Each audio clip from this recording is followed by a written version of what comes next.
Welcome to the public AI for You Cafe today, April 21st at 3 p.m. The title of today is How to Organize an Online Hackathon, and the speaker is Elena Bugia, founder of Data Natives in Germany, and the guest speaker today is Sachin Gaur from Innovatio Curis in India, and with this title, Open Innovation Experience from India during COVID-19, organizing also a gigantic hackathon in India. My name is Carmen McWilliams, and I'm the moderator and organizer. I'm the director of the company Grassroot Arts in Germany and partner in the European AI for You project, which also the cafe is part of. Please take notice that this session will be recorded. The link of the recording you'll find on the AI EU YouTube channel and on the AI for You platform. Please don't share any confidential information in this cafe session. All speakers express their personal views and opinions. This is not the official AI for You project opinion necessarily. So, as always, I welcome all the participants in this cafe. Thank you that you're all here at this time. I'm very happy, and I'm shortly introduce once more the cafe, so we let everybody come into the cafe. One moment. What is this AI for You web cafe about? It offers a series of live web sessions which will take place regularly. The cafe is an online forum to gain insights into the European AI scene. Participants get the chance to share knowledge and experiences and meet stakeholders from various areas of AI research and application. And also note that we always have an open call in a moment. Please contact me if you want to be a speaker in this cafe in the future. We are open to any topic related to AI and data and next generation research. So shortly, this is an interactive session. So if you feel like asking questions to the speakers, there is on the right side a panel which you can use and write in your questions. It's like there's a panel called Fragen, Questions, Chat, and you can write in. I see it and I will later read it to the speakers. And also you may raise your hand. There is a hand button, which I see as well. It means you would come on audio. I will give you the mic after the presentations and you can even ask your questions yourself. So now I start. I want to introduce again Elena. Hi Elena, are you here? Elena is a creative and practical, purpose-driven. Hi, Elena. I see you. Great. Elena is a creative and practical, purpose-driven professional with an entrepreneurial mindset and a demonstrated experience of working in art, tech, and business in the last decade. She has worked for established galleries and pioneering institutions, co-founded an event company and an art publication before founding Data Natives. She's particularly committed to supporting women and marginalized communities by helping them become established in tech professions. She's an analytical thinker, visionary, speaker, ecosystem builder, and connector, enabling people to lead themselves. Very important. Great. She has a multidisciplinary background with studies in economics, art, history, and modern and contemporary art from British universities. So, impressive. Hi, Elena. Great to see you. Hi. And I will give you now the speaker role. Sachin, I will introduce after you. Then it's time for him to speak. So now I give you, Elena, the moderator role. So feel free to show your presentation if you like. And of course, say what you like. It's show is yours. Thank you. It's still loading. Yes. Hello, everybody. Hello, and it's a pleasure to be here. Thanks so very much for inviting me, Carmen. I really enjoy being in this AI for EU cafe, and to learn more about what you're doing, and of course to talk to you about what I've been actually doing for the last couple of well, not even months. I was a little bit late to turn on my camera because I was busy taking screenshots of everything. Like I want to keep documentation of all of these online events. Um, and somehow to feel connected, because like I know we're all here in isolation in a way, which will end hopefully soon, but basically, you know, the way that we can connect with people, and it motivates us to be close to people and to have discussions. So really thank you for providing this opportunity for us to be here and share our experiences, and all together discuss what we can do. So from my side, I've been running the economy in the natives. Two different projects. Data Economy is a media platform focused specifically on data science, AI, and machine learning. So we have articles, opinion pieces, and white papers on these topics. And then Data Natives is the community aspect of it. And we are organizing events globally in 50 key tech capitals. Actually, we are present in 2 in India, Mumbai and Bangalore. And at the same time, we also had a big conference, and I say had because the future of events is uncertain, which we organize every November, and we bring together 3,000 technical professional practitioners, mainly data scientists, machine learning experts, and artificial intelligence experts. And as I started with this talk, essentially what has happened and what we've seen happening. Oh, let me see how I can move my slides. Oh, there you go. There you go. What we've been seeing happening is that COVID-19. I have to interrupt you. The slides are cut off on the right side somehow. Oh, really? Yeah. Well, I'm sharing my whole screen. Perfect. Now they're perfect. Now they're perfect. Okay. But now you see them. Now you see my. Do you see my whole screen? Because now I can see my whole screen. I see. Yeah, now we see it on the left side. We see the little ones, the menus. Yeah, exactly. Like I wanted to present them. So let me see if I can maybe. Yeah, let's try it once more. Else we keep it like this, because then we see at least the whole thing. Okay, all right. Let me see if I can. Is this the best way to do it? Oh, no. Okay. Sorry, guys. No, Let me fine. just do this. Okay. Okay. So you will see them though. If I did it this way, you will see them small. Maybe I'll do it this way. No. Okay. Okay. This is better. Huh? 100 again, 100 again. And is there presenter modus? That's exactly what I had before, and you said that it's not. Let's just see what happens. Okay, I'll do it again then. You can let me know if it works. Yeah, let me just, sorry for interrupting. Yeah, it's cut off. So Is it let's better make now? it smaller. Better. It's better. Because Okay. All right. Okay. Yeah, I'm sorry about this. I mean, I guess I can also download it and then show it as a PDF. What do like you this, think? it's good. I think it's better? Okay. All right. Okay. All right. I don't know if there's a way that I can without this maybe.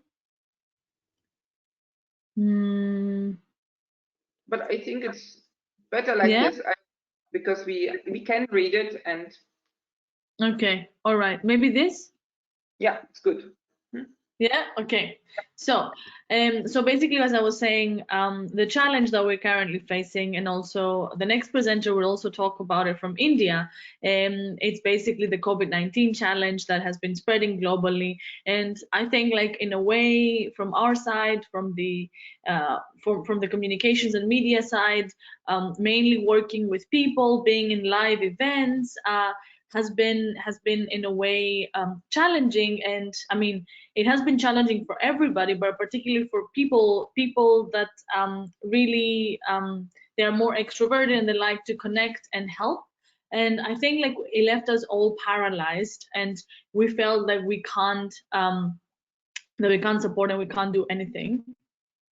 And basically I mean, it was a day in March when we sat down in the office with my team, and we were like, it was just before we decided we were going to go on a lockdown. And basically we talked about how we can what can we do in order to make things better.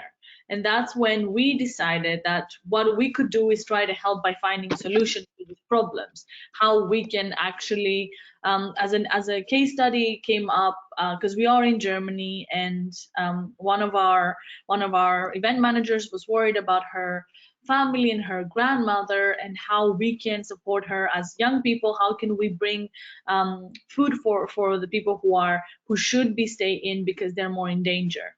How can we actually, you know, how can we help stay at home parents, the medical personnel that have been there at the forefront, and essentially elderly people?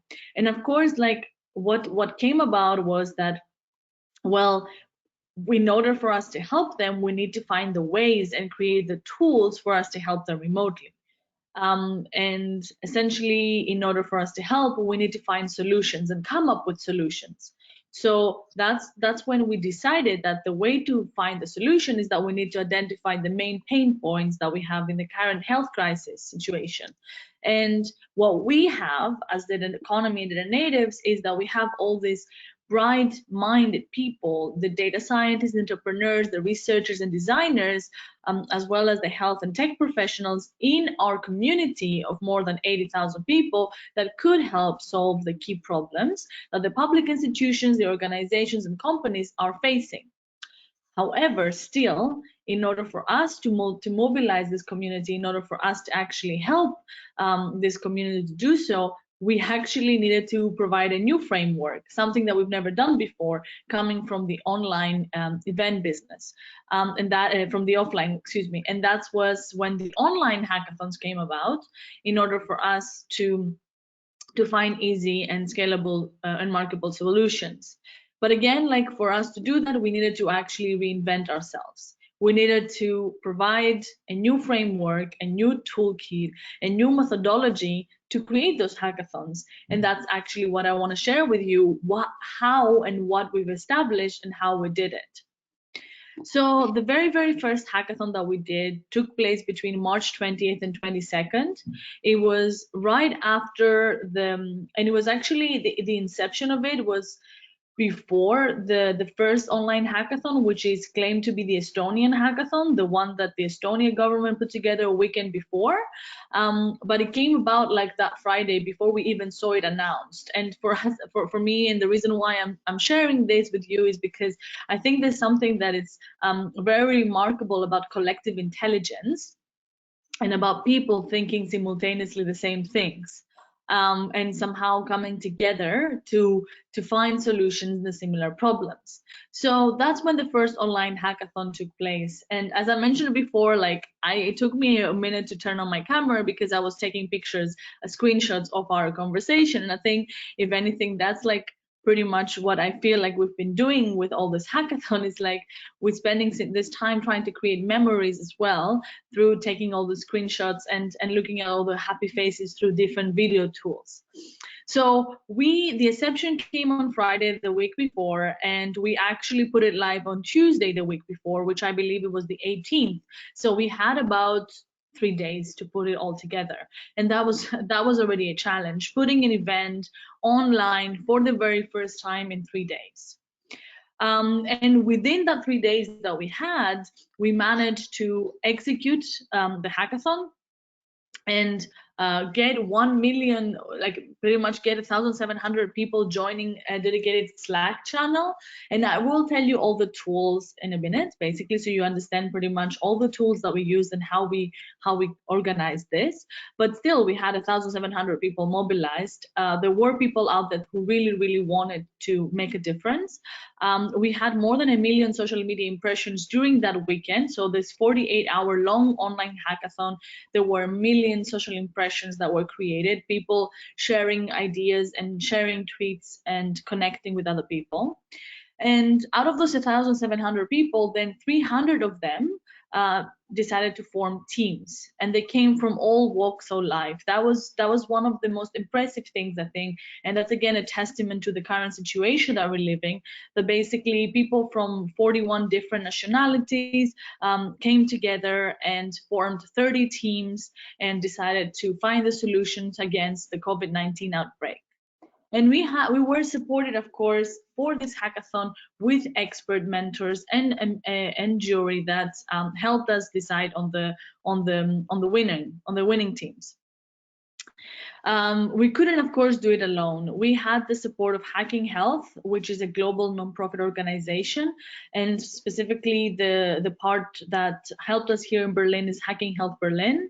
We worked closely with Bayer, who were there to support us with mentors and judges and jury members. We had Vision Health Pioneers, which is a new, recently established incubator here in Berlin, who specifically incubates healthcare companies, and Motion Lab, which is also an accelerator here in Berlin, and they have a space specifically for hardware startups and hardware companies.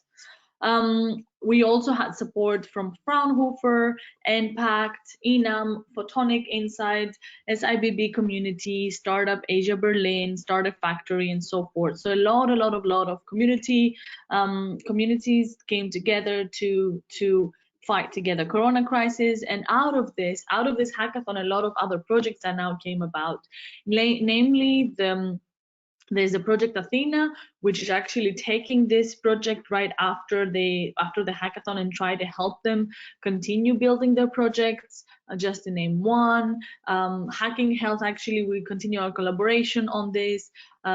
Vision Health Pioneers also incubated a couple of startups from this, a couple of teams, and so forth. Here you can see like some of the projects that won the hackathon. By winning, of course, as you know, this challenge is bigger than us, and of course we need to implement and create new ways of working with this. So basically, I think, like, talking about winning in a hackathon in the normal sense would not make really much sense here. We're talking about winning as in honorary mentions and as in highlighting the achievements that can be done within a weekend, and of course supporting and encouraging these teams to continue working. So there's District 5, which is a team for Code Berlin. Code Berlin is a Berlin-based school for coding, and they came up with a community currency to incentivize people to volunteer. And actually this project came about when it was the first Australian fires, and then they adopted and reiterate this for the Corona crisis. And I think it's a project with a lot of potential, and that was one that was incubated specifically from Vision Health Pioneers. Then the DIY Ventilator Scout, another team that you can see there's a continuation, because they came about from a Bulgarian hackathon and worked with a Bulgarian team, and then connected with an team from Amsterdam, and then continue working on the project. And Fraunhofer decided to support them and actually potentially use their technology, their chatbot, to help their engineers build a DIY ventilator. Then the quantum drug screening team, they developed an algorithm for drug screening using quantum calculations and so forth. And this, together with the bioreactors, were also supported by Bayer as well as Motion Lab. This is exactly what I mentioned, basically, that there's a continuation here, and essentially what we tried to do with the hackathon was to build relationships, and from those 150 people who are working after the hackathon GitHub directory, and I will explain the tools and I will explain to you how we're suggesting you to do stuff like that. They basically continue with building relationship with our partners and also consulting us and working very closely, recruiting new team members, and going out there and developing their projects in other hackathons. And these are exactly, as I mentioned before, the connections that were made and how these people are continuing supporting, how these partners are continuing supporting these teams. So as I mentioned before, data natives, and just to recap here, Data Natives actually has a very big network of data experts, among others, and we've been around for 5 years. We connect people online and offline because we have Data Economy, which is an online portal with news. But actually, what we didn't do before is an online hackathon. So that was, for us, was a first. We are, though, a fast and dynamic and interdisciplinary team, and we did have a lot of experience with doing offline hackathon. And we knew what exactly could be achieved through a hackathon. As I mentioned, we managed to bring together a really international community to fight and to work on the solutions, and a community that came from all walks of Europe, more than 50% actually from Europe, if you add the DACH region here as well. And we combined different backgrounds and professions here. So researchers, data scientists, founders, managers, and developers. What we set out to do when we started this, and of course together with our partners that we bring and that we nurture and that we have an ongoing relationship with, and you can see some of them here, is we wanted to really set the foundation for us, at least, to figure out a way to support and move forward faster and find a solution faster, and prevent COVID-19 from happening. And we wanted to mobilize ourselves and to see how we can also pivot, a business which is mainly offline to a business that can also be online. And honestly, I mean, and I'm sure you also know from now doing this cafes online, it doesn't have the same feeling and it's not the same experience. So after the first successful one, we embarked on another journey. We decided to have the second edition of Hackathon Greece, which took place between the 2nd and the 12th April, and we did it with the support of the Greek government. At the same time, we also collaborated again with Hacking Health to do Easter Hack, which was with Hacking Health and Charité. We now still discussing having more events around privacy, because privacy is very important, and you can have privacy and healthcare infrastructure. And we're taking this methodology that we've created to actually apply and see challenges specific with health organizations and corporations, and to actually help the winning teams to further rapid development the solutions. I would like to show you a little bit more of the use cases that we have from the and explain to you a little bit more what else we have managed to do with these other hackathons before I move forward and actually tell you the tools that we've established and the tools that we're now using to create these hackathons. So yeah, so first things first, we did we did 2 hackathons at the same time last weekend. We actually did not, as I mentioned at the beginning, we had our own Slack account, and from that you can also understand pretty much like what kind of tools we use. So we had our own Slack account, but for the second one, for the Easter hack, we used the Hacking Health Slack account. We brought together less people this time. It was also the Easter hack, so it was Easter weekend, but still we managed to bring, again, different nationalities, which seems to be a common denominator in these hackathons. We had 6 partners, 35 mentors, and 10 jurors, and we still managed to connect with people. So more than 290,000 Twitter impressions using the hashtag #HackTheCurve, 22,000 people reached with our post. We had more than 3,000 live stream views, and really connected with people as much as possible. The first hackathon, and this is a learning from doing hackathons, was a lot more open. We set the parameters, but we were not very, very specific on what needs to be done and what we see as the important topics to discuss. In this second hackathon that we did with Easter Hack, with Hacking Health, we really wanted to boil down and drill on what things we want to see.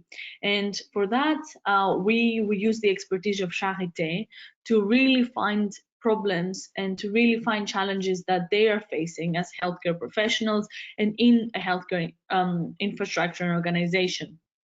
So we really wanted to protect more the healthcare workers, to put privacy first when we're talking about digital epidemiology, to protect the high-risk population, improve intensive care, protect our mental health, which is something that we see as a very important factor in these hackathons.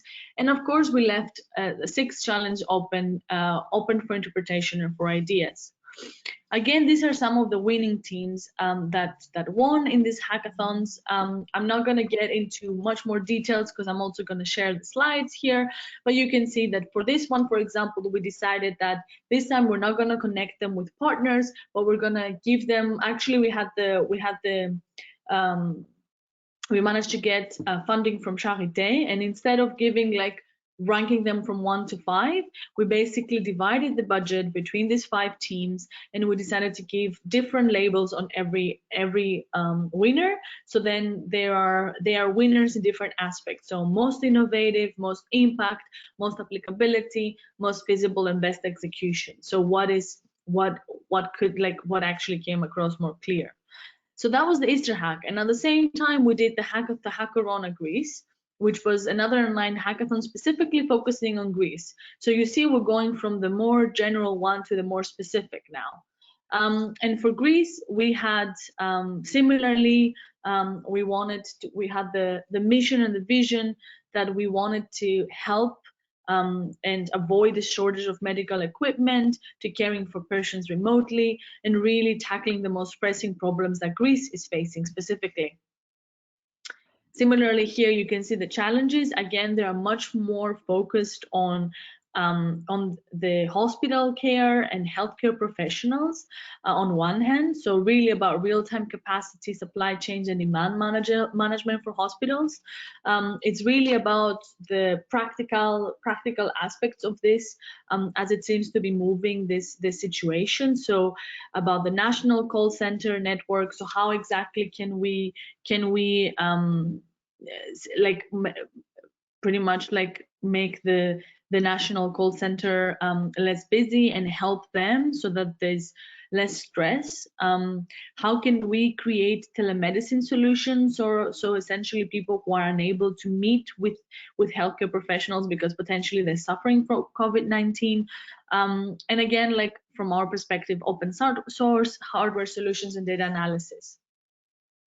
So as I told you a little bit about the use case and what we've done so far, now I'd really like to drill in. I think you already have an understanding of the format and how those hackathons happened. I really like to involve you and invite you to understand more our tools and what we in the end decided to use. So for example, now I will take the hackathon Greece. So in that one, we decided, and by the way, we're also adapting now on tools, to use Slack, Zoom, GitHub, Airtable, and Mentornity. So for example, with Zoom, we've decided that we're going to move away from Zoom from now on. So when we first started, we used a tool called BigMarker. BitMarker is an excellent tool, actually. It's probably one of the best for this purposes. However, BitMarker really requires a big bandwidth, and that's something that we couldn't work with. We moved to Zoom because Zoom actually it's easier to use, it's more adaptable, and that's why a lot of people are using it. However, there's a lot of limitations there as well. So even though it creates an interaction with participants that is much better, it also creates groups and segregation. It still feels that there's not a lot of networking capacity and capability from Zoom. And we also want to use a tool that is really more protective of our audience's data. Slack. So with Slack, actually, it's been a tool that has been used a lot previously, even before hackathons. It's one of the really nicest tools to use for creating channels and being able to message different people, namely team members, organizers, and get other informational updates. I guess the limitation with Slack, and I guess that taking it to the next level would be if we could actually use something like Slack that could be incorporated in the video conferencing tool, or perhaps a tool that actually would incorporate something between Slack and Airtable and Zoom. Again, this is probably for anyone out there who wants to get their hands dirty and potentially even work on a solution here for an ever-encompassing hackathon package. But basically, I think one of the challenges that our attendees faced was that they found it very difficult to move from Slack to Zoom to Airtable without getting lost in the way. And that's probably one of the problems of online activities, is that it gets a little bit too crowded and it gets a little bit too hectic. And if you miss a message, it feels like you missed the whole story and you cannot go back. GitHub. GitHub can work very well with DevPost. Actually, from our side, we decided not to use DevPost. DevPost is a very good tool for online hackathon creation. We did not use it because of budget, because it actually requires a budget the more people you would like to have there. But actually, DevPost is a great tool to be able to upload all the projects that you're working on and to be able to showcase what you're doing. What we did instead is we tried to use GitHub. So GitHub is perfect for evaluating the code that you've created, and that can really help the jury members. Airtable, it's a recently new tool. I found a lot of people finding very, very frustrating, actually. However, for us, it's been super useful in two ways. A, is easier for forming teams, because you can actually form a team. Airtable is something between an Excel document, a live Excel document, and a team categorization. So it's easier for forming teams. You can actually say what you're missing, what kind of professions you're looking for, who else could join your team, who is the team lead, and so forth. And you can actually assign the challenges and the solutions that you want to provide. And last but not least, one thing that we added to the mix is Mentornity, which is for our mentorship organization. Again, we found some bugs there too. I mean, it's super, super helpful, but it actually also requires a lot of more manual work than we expected. Let me now explain to you pretty much a little bit more about how we use Slack. So for Slack, for example, for the Greek hackathon, what we decided to do is really create a directory for people with information. Now you just see like our intro to Slack. This is pretty much how it was shared to the participants. But basically what we did is we created a lot of documentation and guidelines. What we found was super useful for the teams to be formed and for the organization of the hackathon to go as smooth as possible is over communicating. So creating guidelines with every little detail, and actually even though we over communicated, there seemed to be a lot of bugs in the system that we need to improve for the next step. What do I mean with that?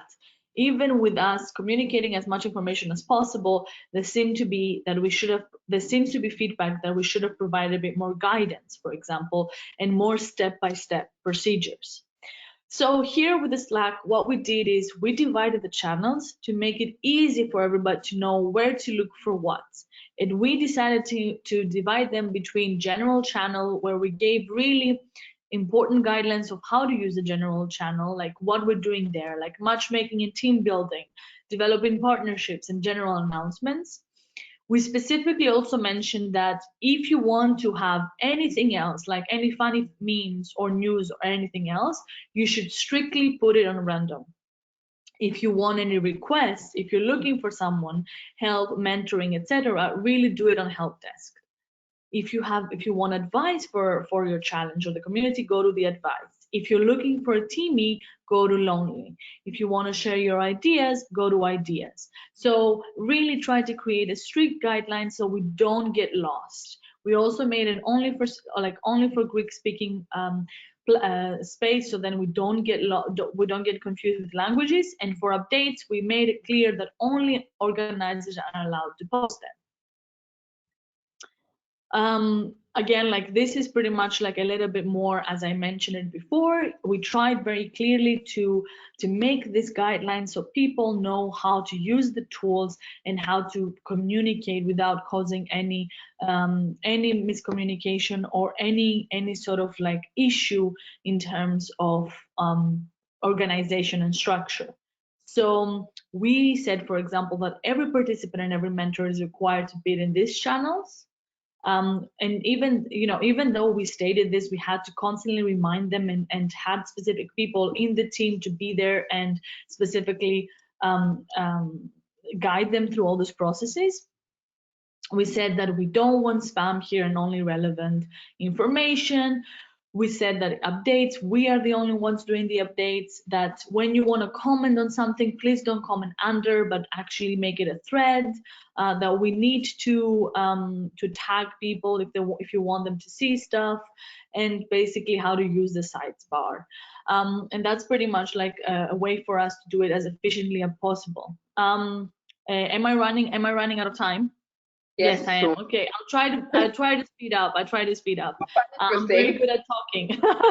All right, I'll do as fast as possible. Give me 5 minutes, okay? Yeah. So, I'm gonna skip the agenda. It's pretty much like I wanted to give you a template of how the agenda would look like. But basically, like, just one thing to mention here is that we try to include, for example, in the 2 days that they're working the mostly hard, we try to include 2 deadlines, one for the first submission draft deadline, and then the second one, because we found in that way, given that we're doing an online hackathon and there's a chance to lose people, so that's the best way to see who is motivated, to really push the ones who are motivated to actually, giving them a deadline really pushes them to actually submit the second time. And also for us, it's a good way for us to communicate the first submission drafts with the mentors and with the jury members, so they already have an idea of what the teams are working on. And we also try to include a couple of workshops. So for example, like a very good workshop to think about is how to perfect your pitch. What we really wanted to help them out is how to actually take their idea and make it the best way possible. And for this kind of pitch, actually, I would say it's really universal about any hackathon, because how to pitch something really can make a difference on what kind of like input you would have on the other person. Especially in real life hackathons, imagine like 95% of your ability to communicate is more your body language. Then with Airtable, this is, as I mentioned, like is a very important tool that we had. So you can see here how we communicated to the teams. We asked them to join the team in Airtable and to write them a message to the team captain. And I'll explain what a team captain is, how to create a new team basically, and how to edit the information. Like we pretty much try to explain to them all the procedure of how to use Airtable. What was really important for us in this online chaos is to have team captains. It was very important to have one person that we communicate with, and who is the person who is responsible for the team. That person is not necessarily the leader, but is the person who is between us, the organizers, and the teams, and can make sure that they communicate with the mentors, with us, and the teams. So it's very important that there's one representative, so that we don't have to, we don't get lost in the sea of information. We also, of course, gave them an intro to GitHub, so that we can explain to them how GitHub was used. We also made sure that they know that any rights and control of this information is theirs, that anything that they share on GitHub is not ours, but it's theirs. And let me just explain, how basically the mentorship worked.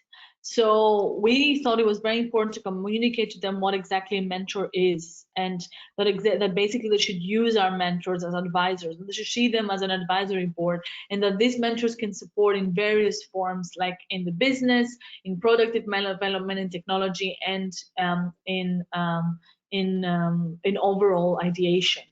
And as I mentioned before, like what we try to do is make it as efficient as possible, and that's why we decided to work with this mentorship platform called Mentornity, which help you schedule and match meetings between teams and mentors. And actually they do have a video conference tool within Mentornity, and you can basically, it really helps by cutting the middle person, and actually like all the teams can upload their information there, all the mentors can upload the information there, and they can match. As I mentioned, it had a little bit more of, you had to really be familiar with the product to actually understand how to use it. But overall, it was definitely much easier now than the first time that we did it.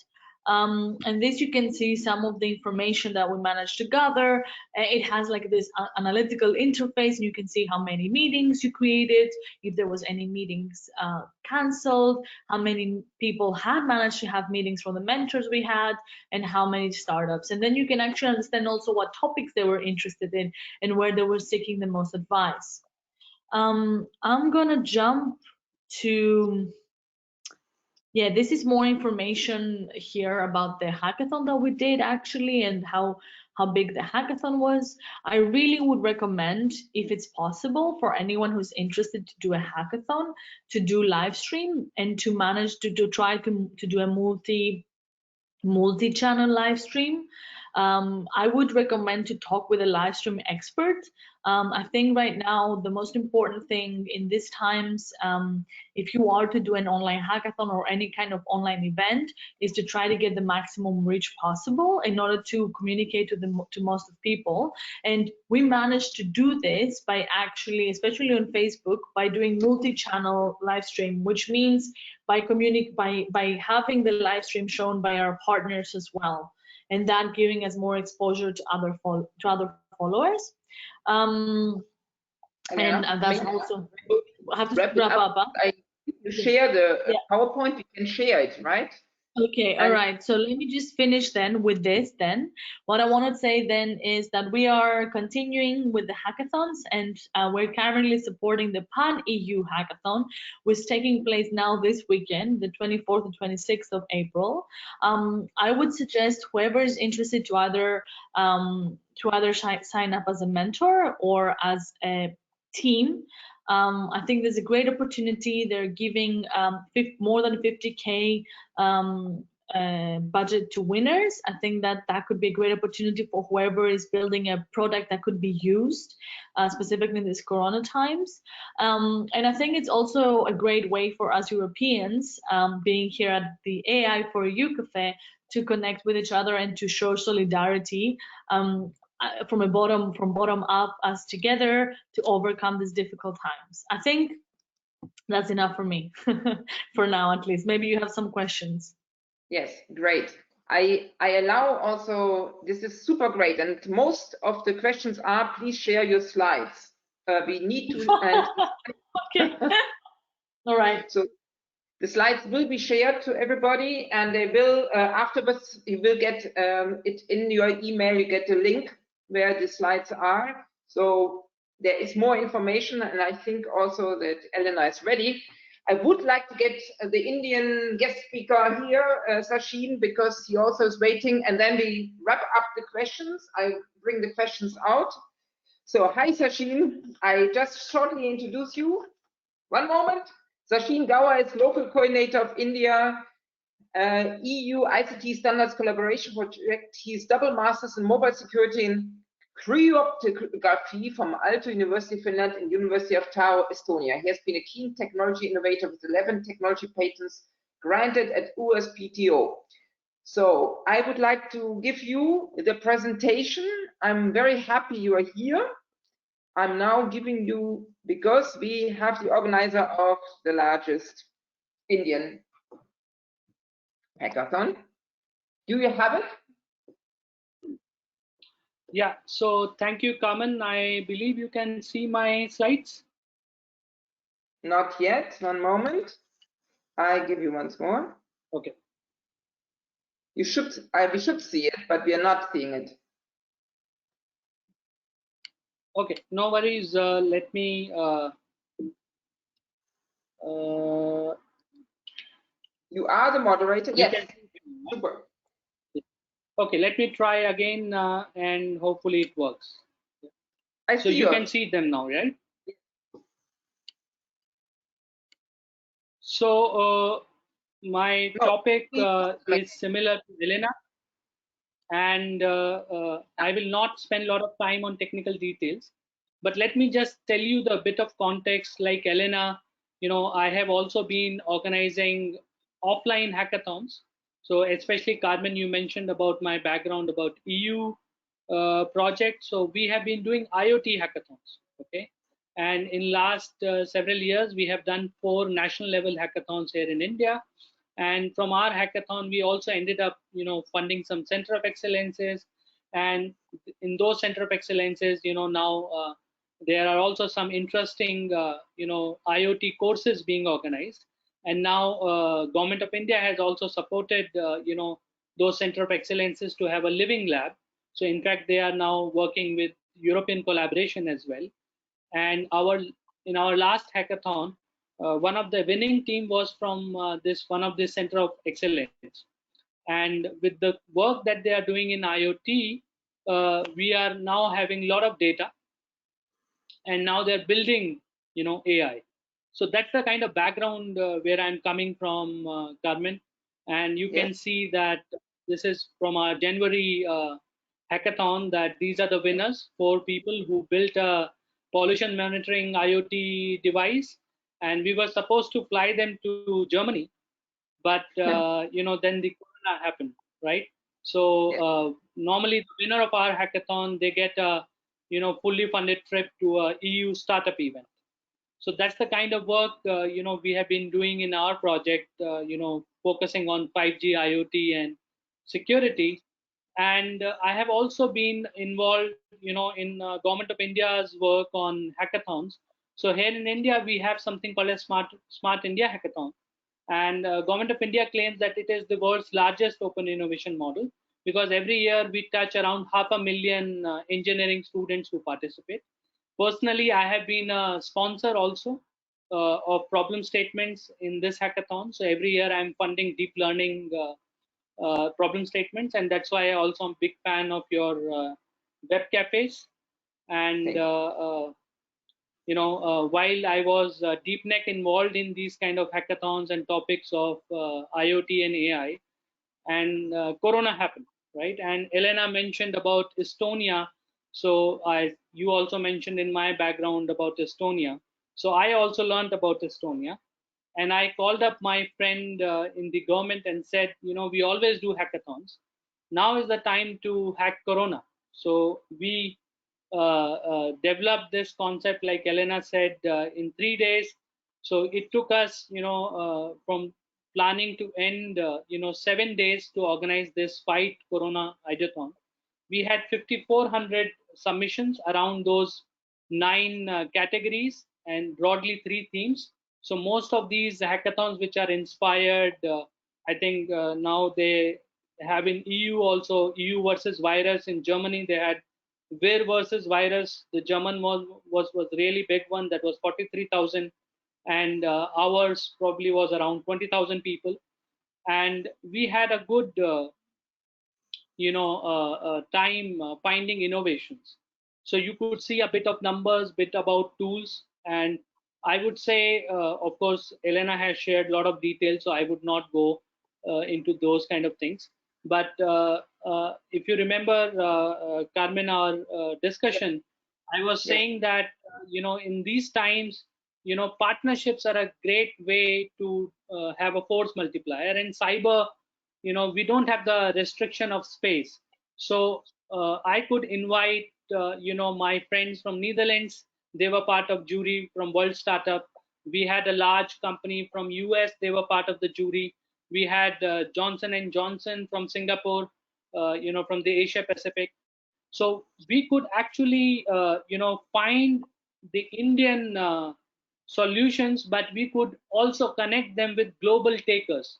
So now my Dutch friends are evaluating to invest €250,000 in the winner of our hackathon, which was a AI-based solution for lung remote monitoring, lung and heart remote monitoring.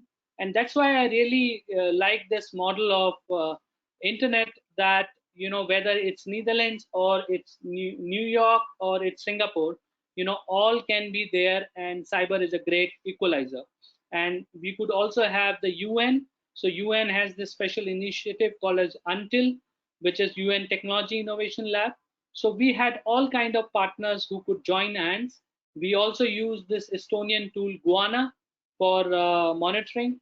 And all of this happened as a voluntary effort. And like Elena, we also got a follow-up request. So we got from the highest level from the government in India, and they said that we liked what you did, and they wanted us to do again. In fact, we are running it right now. So it's called Samadhan, and I'm running the track 1, which is a concept track. And this is just an overview of this concept track. If you are interested, you can go on this URL. It's live.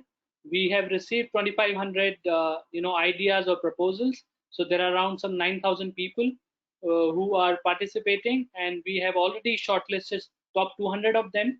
And last time everybody was asking, what is the output of this hackathon? Can we see it publicly? So this time we changed the method a bit.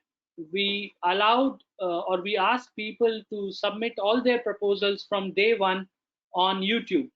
So we had all the 2,500 submissions as YouTube videos. And right now, when we shortlisted 200 of them, we shortlisted them through a public voting. So which has already generated, 1 million views, in the round 1 selection. Now, when we are going for the round 2, today morning we have uploaded, 185 out of those 200 shortlisted, and there is a public voting going on.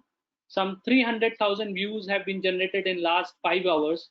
I have given the YouTube channel link if you are interested in the Indian ideas on how Corona can be beaten. You are invited to have a look. And I would say, I could finish here, Carmen, because I know that we are running short of time. Thank you. Thank you. Wow, this was super fast. No, but thank you. I know you are New Delhi, and thank you for being with us. And now we saw from Berlin and from New Delhi all these hackathons. I have some questions I quickly want to ask, but again, I'm totally impressed. I'm telling the audience, everybody who's here in this, I will share the information with you. You will get after.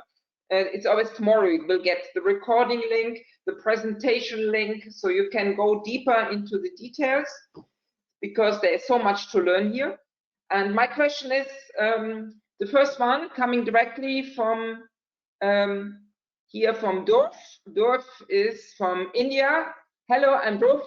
We contacted Hacks, the crisis in India. The question is, mostly in the hackathon, organizers receive more of solutions under the open innovation category rather than more of breakthroughs or sustainable innovations.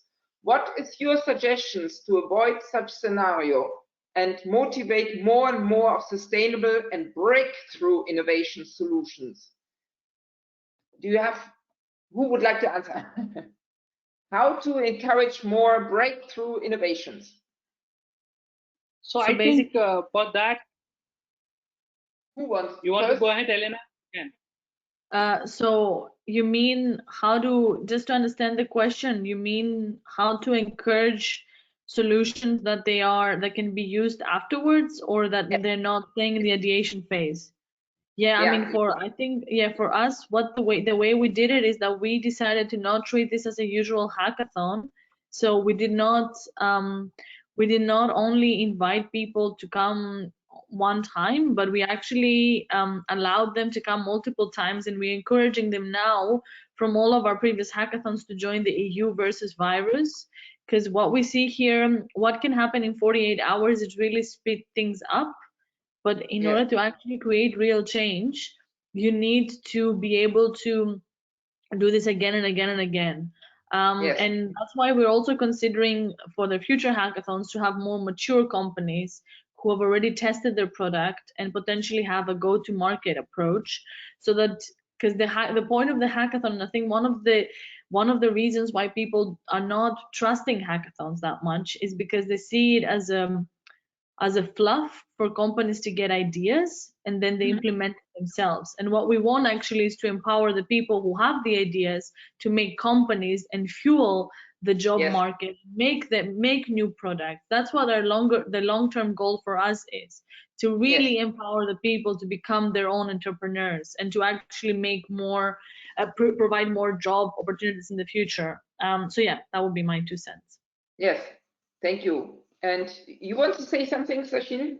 What do you think? I think there are two things that I have learned, Carmen, from this. One is that partnerships can provide those link ups to carry forward the teams.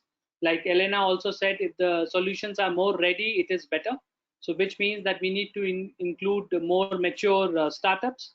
And second thing I want to say is that instead of making it an event, we can make it as a program. So this is what we already did in our second edition. So we made it a bit longer. So we don't have to force people to be like a 48-hour thing. We can allow it to stretch, and we can allow them to work come out with more meaningful solutions. So that's my 2 cents. Yeah, because that's basically my worry. That's my question also. What's the main motivation to participate in a hackathon? Is it basically to get project money in the future, or is it to get reputation, or is it basically just goodwill? As Elena already said, I think it's very important to support startups to really make a long-term project or company out of it, right? Yeah, exactly. Yeah.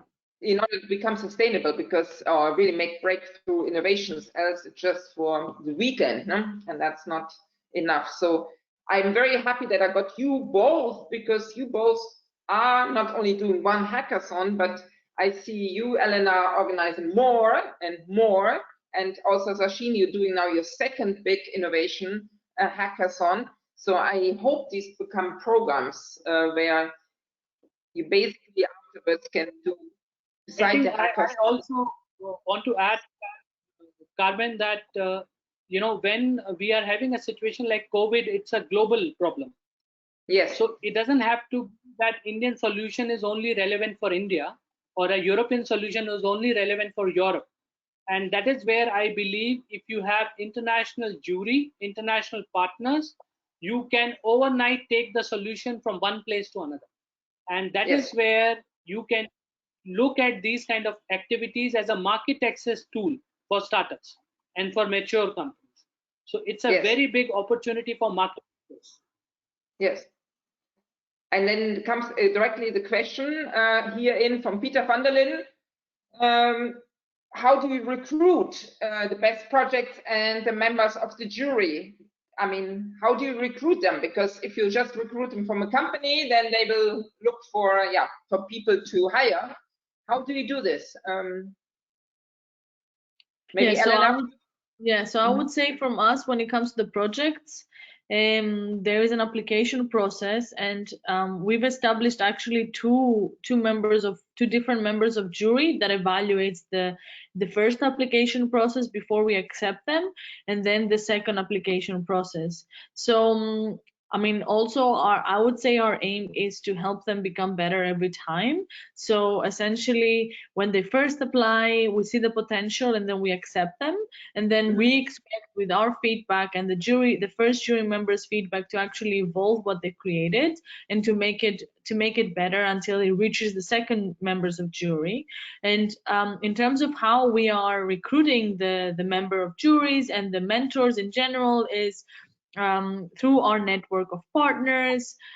We try to keep a good balance between industry and academia. We try to keep a good balance between more experienced people with less experienced people, because what experienced people bring to the table is, of course, a lot of knowledge. What less experienced people bring to the table is this drive and passion to do new things. So you need a good mixture of that too. So we try to have as much of an inclusion and diversity as possible, to be able to have a lot of different opinions and to be able to, in the end, find the best suitable process. What I would recommend, based on what we've learned so far, is that we need to establish these processes with a good time in between, because otherwise, if you it's very difficult, of course, within 2-3 days to be able to give a lot of time for the teams, but also for the members of jury and mentors to help, but as much as possible, because otherwise, if they are evaluating something that is really like done very fast, then you don't really have enough time to feel that you have evaluated in the best way possible and to provide to the team the best advice possible. Yeah. That would be my suggestion. Yeah.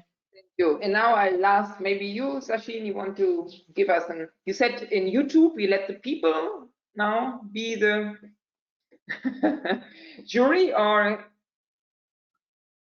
Yeah, I think, see, our problem is that our team is smaller. Let's say we are around 15 people in my office. And to evaluate thousands of proposals, right? We have a big number here. And in general, I talked about Indian numbers in hackathons. We have 500,000 engineering students who participate regularly in such hackathons offline. So I thought, it is much better that we should use crowdsourcing also in evaluating. I would say not for selecting, but for rejecting or for eliminating. So that is the model that we are, evolving. So not just crowdsourcing ideas, but also crowdsourcing evaluation. And when we are to a manageable number, then of course, like Elena said, that we also have a large network here, and through our partners, we recruit those mentors and we recruit those jury members. And the idea of jury especially is to have those people who have equity in that idea. So imagine if you're a hospital owner and if you are sitting on the jury, maybe you can give a pilot opportunity to that startup. So we make sure that to bring those jury members who can have equity in that idea. Yes. Okay. Thank you. As time is running, I could go. I have so many questions, I can tell you, but I think the time is running, and as we promised, we always make it an hour. I thank you, and I thank also everybody of the audience that you all there. As I promised, I will give you all the information. Who's really deeply interested should connect directly to the speakers, because I think that's the idea why everybody is here, is like to show and to connect. And I'm very, very happy to announce now the last one, just like 1 second. The next one will be Christian Gamrat from CEA France. He will come tomorrow at 3 o'clock, and his title is Tools and Circuits for Embedded AI. And I will be happy to see you all back. The recording will come, the links to the PowerPoints will come, and to the presentations. And thank you very much. Have a good afternoon and see you soon. No? Thank you. Super. Thank you. We are fans of your webinars. Thank you. It was great. Thank you so much. See you soon. Bye. Bye.